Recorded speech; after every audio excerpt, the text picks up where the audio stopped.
Have you ever wondered why it's sometimes harder to let go of an old friendship than it is to leave a bad relationship? We automatically think the people who've known us the longest would automatically be the people who had our best interests in mind. And that's not always the case. And maybe we're not holding on to the person they are at this time.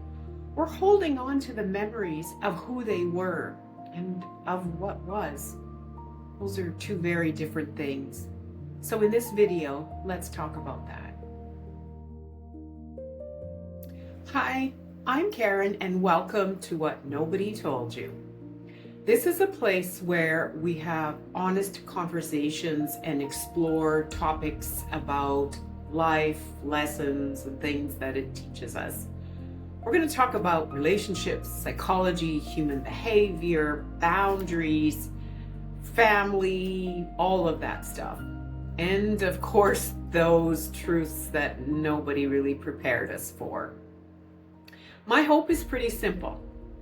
If something I've learned can help you avoid what I had to go through or help you see a situation differently, then this channel has done exactly what I hoped it would do. One of the hardest lessons I've learned in life is that your oldest friend isn't always looking out for your well-being. You know, when you're kids, friendships are easy, and you live on the same street, you're in the same classroom, maybe your parents know each other, you ride your bikes together, and you share secrets over time, and you grow up side by side and come of age together. Those memories become part of who they are, and they're special. So adults, we rarely stop and ask ourselves, is this relationship still good for me? Instead, it's like we give people a lifetime pass simply because they've always been around.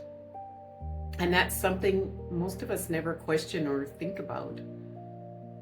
So really, if you met someone yesterday that treated you the way some of your old friends do, would you still have them around? Would you be making excuses for them? Probably not. But history has a way of making us overlook things we probably never accept from someone new. So now I want to share something that happened to me recently, because it completely changed the way I look at one of my oldest friendships. We're talking decades. Many years ago, I went through an extremely dark period in my life. I was living with severe depression and was incredibly vulnerable for a long time.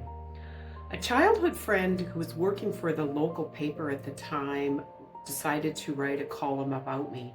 According to her, I gave permission. And I guess it's possible that I did. The truth is, I simply don't remember doing that. But I know I never gave final approval before it was published, that I never got to see it before it was published.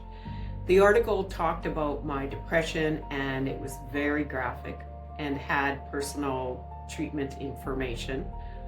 Of course, my name wasn't used, but it was a small town. So anyone who knew us would easily have figured out who the story was about. And then something happened that sort of shocked me.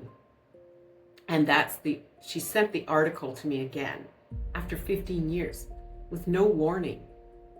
Reading it now sort of as a more healed version of myself, I have a much more stronger reaction.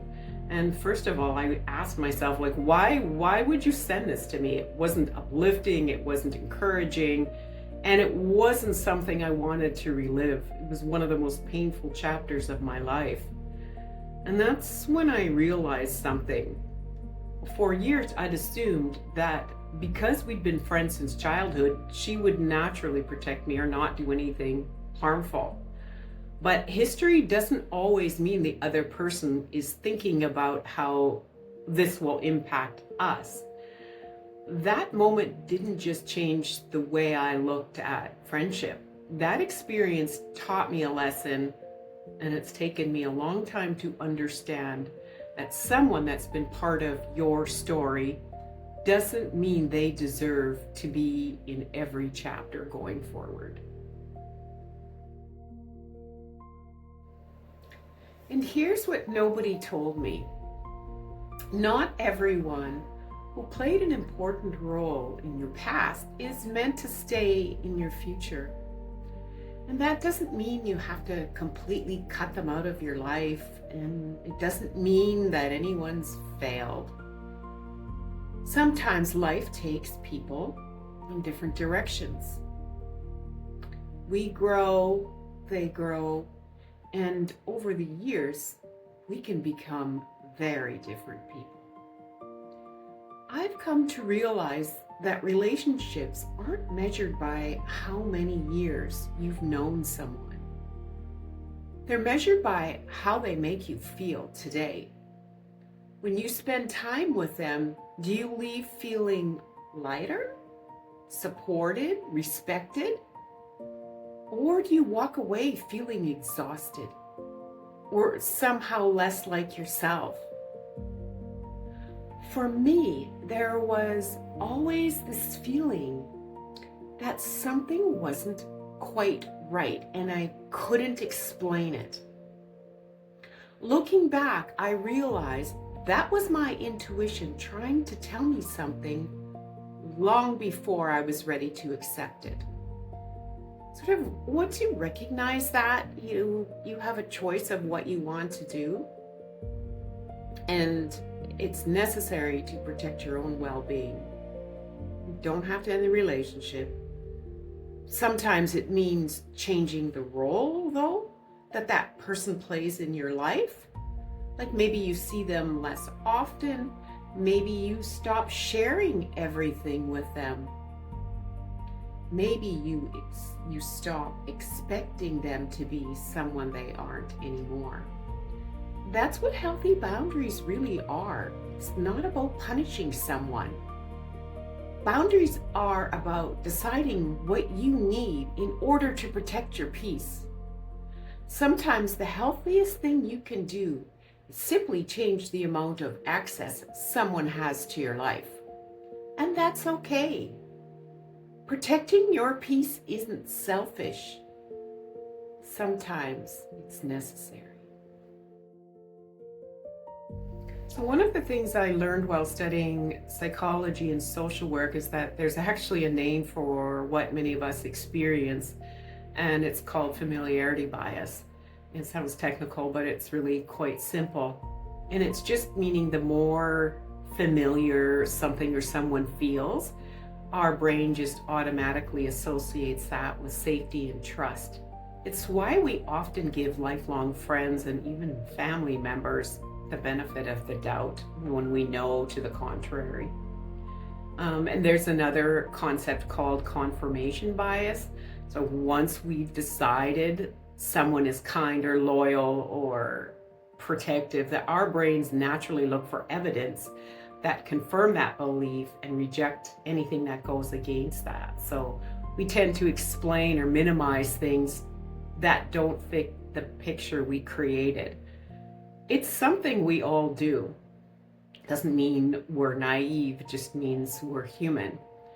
But the challenge is to evaluate objectively at how someone is impacting our life today. And because while our history with someone is important, it shouldn't be the only thing that determines our future with them. Now, I'd love to hear from you. So have you ever had a friendship that sort of quietly changed over years, or maybe you changed in how you perceive it? Or is there something that nobody ever told you that you wish they had? So talk about that in the comments. And if you enjoy these kinds of conversations, I'm going to do some lives about life, relationships, psychology, and all the things no one ever told us.